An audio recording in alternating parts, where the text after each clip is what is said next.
Beach's web of lies took up years of police time.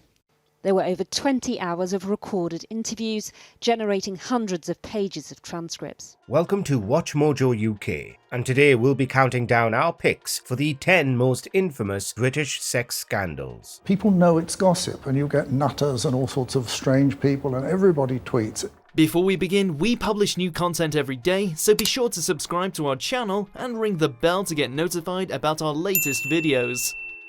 For this list, we're looking at notorious sex scandals that shocked the UK. Let us know in the comments what video you want us to do next.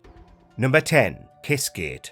In one of the more pathetic scandals to ever hit the Palace of Westminster, in the summer of 2021, it was revealed by The Sun that Health Secretary Matt Hancock, the man ostensibly responsible for leading Britain through the pandemic, had been cheating on his missus. Downing Street said the matter was closed. The front page of every single national newspaper suggests otherwise. Footage emerged of Hancock with aide Gina Coladangelo kissing in his office. Worse, Coladangelo was being paid to be Hancock's mistress at work from the public purse. And this had all happened in violation of UK's social distancing rules. Health Secretary Matt Hancock caught kissing an aide, breaching his own social distancing rules at the time. Hancock wasn't the first politician to cheat on his wife, and we doubt he'll be the last, but the scandal led to his resignation from the cabinet. And what many want to know is, what was the process by which she got this job, and does her appointment breach the ministerial code? Number 9. Max Mosley's party. Max Mosley, this is the problem. There is a tension between freedom of speech and privacy, and today the judges in Europe backed freedom of speech. Son of the notorious founder of the British Union of Fascists, Sir Oswald Mosley, Max Mosley found himself in hot water in 2008 with the news of the world.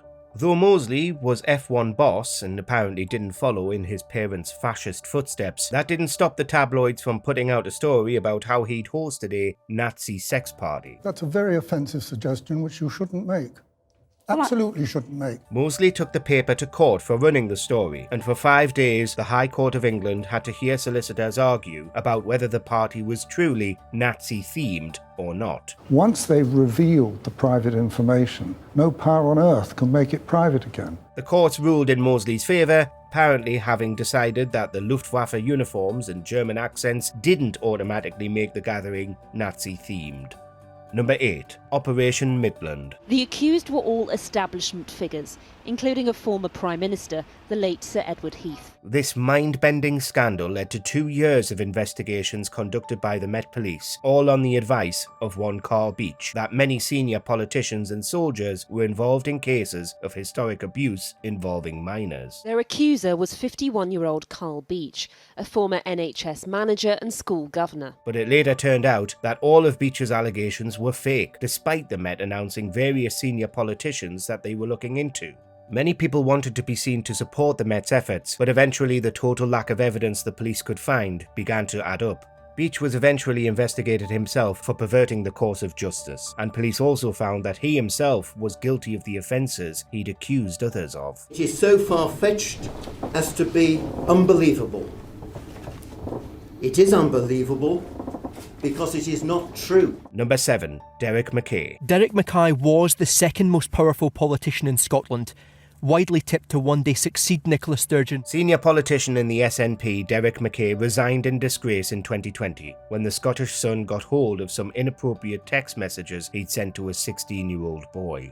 The Sun got its hands on the texts because the boy's mother had found out about them and had gone to the paper herself, causing a major scandal for the SNP. The politician complimented the schoolboy's haircut, texting him, "Cute, you don't mind compliments." The texts in which Mackay tried to get the boy to meet up with him were made public, and he was suspended as soon as possible by Nicola Sturgeon. Members will be aware that I have accepted the resignation of Derek Mackay as Finance Secretary. And though he left the party, he remained as an MSP until the following year. Derek Mackay's actions towards a schoolboy are beyond foolish.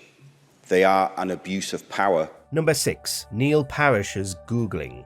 In 2022, Conservative MP Neil Parish was eventually named and shamed after a story broke about an anonymous Tory backbencher watching explicit material in the House of Commons. Mr Parish, did you watch porn in the Commons? Did you watch porn in the Commons? He did this while Commons was in session and in full view of the women on the benches behind him. Mrs. Parish didn't want to come on camera, but she said to me that her husband had been extremely silly. After he was identified, he concocted a story that he'd mistakenly stumbled across the X-rated content after Googling something to do with Dominator brand tractors, a story believed by absolutely nobody. Funnily enough, it was tractors that I was looking at, and so I did get into another website that had a sort of very similar name. He resigned, and later revealed he'd allegedly been sent death threats because of the scandal, though his was just one of many to strike Westminster that year. Number 5. Pincher by name. The final nail in the coffin of Boris Johnson's government was the scandal surrounding Chris Pincher, who'd been accused numerous times over many years of groping multiple men. Chris Pincher, Deputy Chief Whip, the man in charge of welfare for Tory MPs, resigned from government last night in disgrace. Though he'd already been made to resign from a different role in 2017, in 2022 the public got to know the full extent of his behaviour. Last night I drank far too much. I think the right thing to do in the circumstances is for me to resign as Deputy Chief Whip. At first, Johnson denied knowing anything about it before Pincher's appointment as Deputy Chief Whip, but evidence later emerged that showed the PM was fully aware of Pincher's character, even allegedly making jokes about it. MPs on both sides of the House were outraged, and following a mass exodus of ministers, Boris Johnson himself was forced to resign as well. I suddenly felt a bit woozy as he became unusually tactile. He then started untucking the back of my shirt, massaging my neck and whispered, "You'll go far in the Conservative Party." Number 4. Piggate. Come here, come here, come here, come here. Go to the... There's absolutely no evidence that David Cameron really did get up to no good with the head of a dead pig while at uni, but that hasn't stopped basically everyone in the country from choosing to believe it. We won't get paid unless we leave the pig here. Listen, what goes on with David Cameron is up to him. Though it is interesting that Cameron never took Lord Ashcroft to court for libel. Is that because he wants to keep ignoring the controversy, or that there is some truth to it and he doesn't want it to come out? Well, we're going to have to tie him up or something. David should remember him anyway. We'll probably never know, because Cameron weathered the storm of Piggate quite effectively, considering how absurd it was, though it's still one of the first things people think of when his name comes up. Hi, David. Wait. David, yeah, we're outside with the pig now. What's your name? The guy said you're no longer in the club. Number 3. Jeremy Thorpe and Norman Scott. This controversy emerged in the 1970s, after years of allegations against Jeremy Thorpe that he was a homosexual. Good evening. The magistrates in the Thorpe case have heard that senior politicians knew all about Mr. Norman Scott's claims that Mr. Thorpe and he had a homosexual affair. At the time, being gay was still a criminal act, and though it was decriminalised in 1967, attitudes remained. So when Thorpe's ex-lover Norman Scott continually threatened to out him, it became a major issue. Mr. Peter Bessel told the magistrates at Minehead that Liberal, Labour and Conservative politicians heard the story by the early 1970s. But perhaps Thorpe would have ended up on the right side of history had he not apparently hired someone to go and assassinate Scott. Mr. Thorpe is also accused of incitement to murder. They all deny the charges. The assassin failed, accidentally killing Scott's dog in the process, but remarkably was never caught by the police. The botched attempted murder was what made this scandal truly notorious. Number 2. Prince Andrew. I've never really felt the need to go and party, and certainly going to Jeffreys was not about partying. Absolutely not. Among the many names listed as associates of convicted criminal Jeffrey Epstein was one Prince Andrew, Duke of York. Andrew came under scrutiny and bafflingly decided he was going to do a one-on-one Newsnight interview with Emily Maitlis, apparently approved by the palace, all to deny the allegations that he had paid to sleep with one of Epstein's accusers in the US when she was underage. There were people coming in and out of that house all the time.